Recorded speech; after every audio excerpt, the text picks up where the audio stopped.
নমস্কার বন্ধুরা, আজকে আমি বানাবো তালের বড়া আর সেটাই তোমাদের সঙ্গে শেয়ার করছি। তোমরা কি বানিয়েছো এবছর এখনও তালের বড়া? বানালে কমেন্ট করে জানাবে কিন্তু।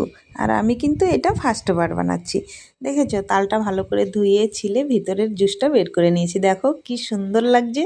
তার মধ্যে দিয়ে দিয়েছি চিনি আর সুজি, দিয়ে আমি ভালো করে মেখে 1 ঘন্টার মতো ঢেকে রেখে দেবো। তার মধ্যে আমি একটা নারকেল ভেঙে নারকেলটা কুড়িয়ে তারপরে ওর মধ্যে দিয়ে দেবো। এই দেখো নারকেলটা কোরানো হয়ে গেছে, আমি এখন ওই তালের মধ্যে দিয়ে দিলাম।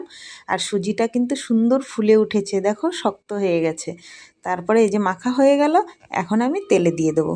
এই দেখো কত সুন্দর একটু একটু করে তেলে ছেড়ে দিয়েছি। এখন হালকা ফ্লেম দিয়ে হালকা লাল লাল করে আমি ভেজে নেব।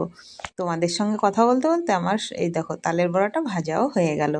কি সুন্দর হয়েছে না তালের বড়াটা। আর আমার এই রেসিপিটা কেমন লাগলো কমেন্ট করে জানাবে কিন্তু। ভালো লাগলে লাইক করবে, সাবস্ক্রাইব করবে। টাটা।